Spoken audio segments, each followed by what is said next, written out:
Imagine this chicken is your hard drive, and the 80s metal band DOKKEN is a computer virus. Protect your chicken from DOKKEN with Norton Internet Security 2010.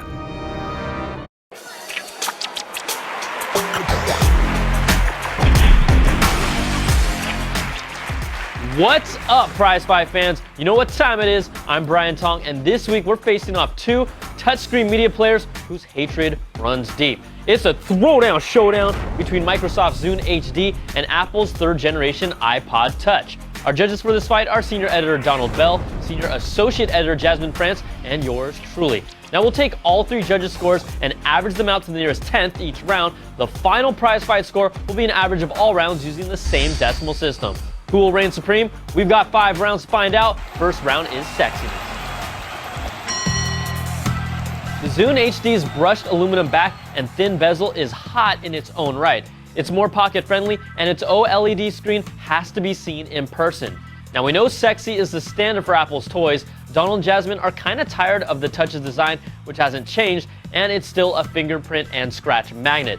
Don't be surprised, people, because the Zune wants to sex you up. And it takes this round 4.7 to 4.3. Next round is navigation. The Zune HD's interface rocks. It surpasses the cool factor of the Touch, and it's so unique you won't even compare it to Apple's. Now you might think the top left button is for volume control, but instead it pulls up media controls on the touchscreen. No physical volume controls is a bit of a bummer. Now the Touch is still the cat's meow when you're talking about easy to use navigation that is consistent through every function. Its physical volume controls on the player and integrated controls through the included headset are a nice touch. The iPod gets a perfect 5 and the Zune HD gets a 4.3. So after averaging 2 rounds, the Touch leads by only 0.2 of a point. Round 3's compatibility. Can Microsoft and Apple ever play nice? The Zune's marketplace software looks great and navigates just fine, but it's PC only, and there's plenty of people like me who want it but just can't use it. It supports the major audio formats, and its hybrid music subscription is excellent, but the media content available is still not on the level of iTunes. Now for the Touch, you're locked in with iTunes. It works on Macs and PCs. It supports the main audio file formats except for WMAs, and its video library is filled with content galore. iTunes might be the only game in town, but do people really care since it dominates this space? The Touch takes this round 4.3 to 3. Next round is sound and science. The Zune line has always excelled with top-notch audio quality, and this time is no different. The FM radio with HD tuner is great, and you can watch your HD content on a TV with an additional add-on. The Zune uses Wi-Fi to access its marketplace and social features, which still have yet to take off. But there's no App Store here, and Microsoft says there's not going to be one.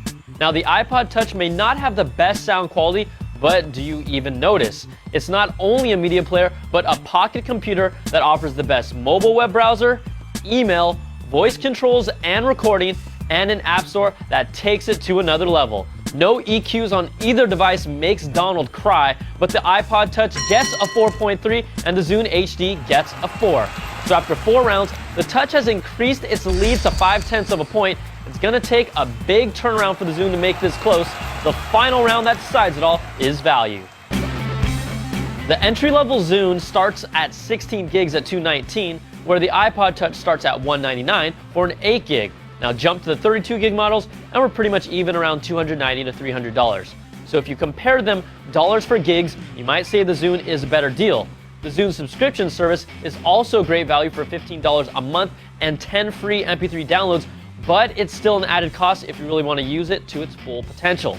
The Touch offers so much functionality, and there are plenty of quality free apps that you'll use that has transformed itself to be more than a media player. We're giving out 4s to both devices in the final round. So in a prize fight where the Zune HD jumped out on top early, the Touch then took the next 3 rounds and held its lead, winning 4.4 to 4, and is your prize fight winner.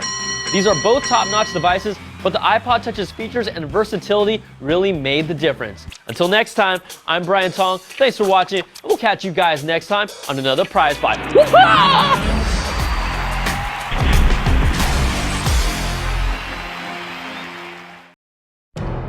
Imagine this chicken is your hard drive, and the 80s metal band DOKKEN is a computer virus.